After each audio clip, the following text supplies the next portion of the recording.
Hello everyone, welcome to the Knuckles Show. Ladies and gentlemen, I would love to introduce Army Hammer. Mr. Hammer, I would love to tell you the history of my people. Wow, that sounds interesting, Nux, but I kind of have a movie I have to promote right now. No, you have to listen, okay? My dad was killed by a giant owl. Hi, hello, it's Christian. And Knuckles was kind of a mess. Look, I'm in a tough spot here, guys. When Paramount announced this thing before movie 2 came out, I was shocked, but also excited that they would give a chance on a character like Knuckles to lead a spin-off show. But then I started to get concerned when reports started claiming that Knuckles was a glorified cameo in his own show. So I sat down with my Cool Ranch Doritos and grapes. Side note, don't eat those in one sitting. And saw all 6 episodes in one day. And I have a lot of thoughts. Episode 1. Just saying right now, this was probably the best one.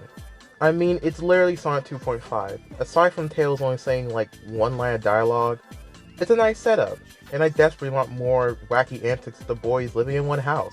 Episode 2, starting to get a little bit into the Wade side of things, but I'm still having a good time. I think the most interesting stuff is with those 2 agents, the British lady whose name I don't remember, sorry, alluding that she knows more about the lore of the universe. Also, Knuckles finally glides on screen, even though he already did that in this part of movie 2. Episode 3 is where things are getting a little weird. We meet Wade's mom and his annoying sister, and I know a lot of Sonic fans are saying she's the worst human character to the series. Which to that I say, Chris Thorndike exists. Guys, come on, calm down. It was neat to see Knuckles learn about Jewish culture. It kind of reminds me of the Caillou Holiday movie, but there was a surprisingly shocking amount of jokes that were just unhinged. Like there's a part where Knuckles' mom makes a comment about his backstory and how it relates to them being Jewish, and if you know, you know, but what the heck? Episode 4. Now, as you can see, I'm still enjoying myself. It's not the Knuckles show I wanted, but it's still okay. So when I tell you that this episode was like a snowball going off a cliff, I'm being serious when I say that this is the worst episode, and where the show plummets. First off, what is going on? The biker dude from episode 1 is back, who kidnaps Wade. Knuckles does nothing the whole episode, even though the whole episode is supposed to be about him. And in order for Wade to escape, Pachacamac makes a musical out of Knuckles' life, which apparently includes, but not limited to, Angel Island, Knuckles seeing his dad die, the Flames of Disaster not being a curse to free Iblis, and Knuckles apparently fighting Iblis himself, and all of it's done in song and dance with prop. I just like to ask the Knuckles show's writers, what the epic, Mickey? No. This was all fun and games when it's just a silly road trip, but to mess with not only the lore of the games, but 06? Really, guys? First off, why is Knuckles' flaming fist called the Flames of Disaster? Is it supposed to be a cute reference? Well, it's not. Why is Angel Island here? And that was never mentioned or shown in any of the movies. And the fact that you would downplay Iblis, the destroyer of Silver's timeline, like, guys, this is criminal. Like, what are you doing? And let's talk about Silver, huh? You have what could have been an amazing plotline for a movie 4 or his own spin-off show, and now we're wasting it on something on this level, this scale and budget? You have Iblis singing and ordering things on Facebook Marketplace. I'm not even sure if all this is real because it's all essentially an hallucination. Like, what are you doing? 06 is my favorite Sonic game. Don't at me, video for another day. So the fact that they did this just makes what Pup said even more true. This episode isn't just bad, it's an insult.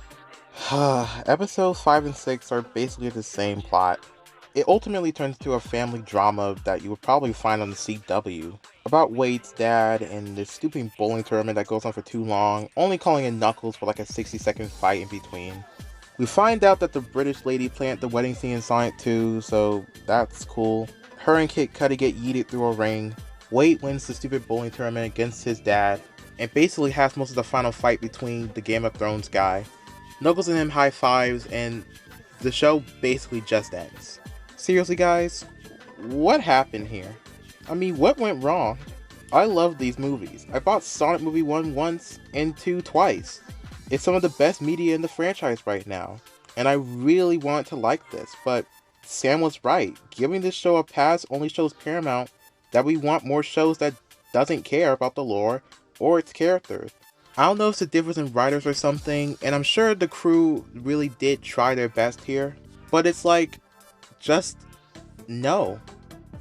Knuckles, you've been through a lot. You were a butcher in the 2010s, and you were brought back in the 2020s. Just know that you deserve better. So, what you guys think of Knuckles? Judging by Twitter, I have a pretty good idea now. I never really see anyone make videos where it's like they review something like this in this story time format, so I decided to give it a shot. So I hope it was enjoyable for you. I saw somewhere that there was a Shadow, they allude to Shadow in episode 6. I watched it 2 times. I could never catch or see where they do it. So if someone can explain that, that'd be much appreciated. There's not really any art or a slideshow in this end card that you would usually see in stuff like this. I'm just starting out, so that probably makes a lot of sense. If you guys happen to make any fan art of me or anything you see here, you can use the hashtag CHAnimates and I can credit your art and show it in the next end card. But other than that, I wanted to keep this short and sweet.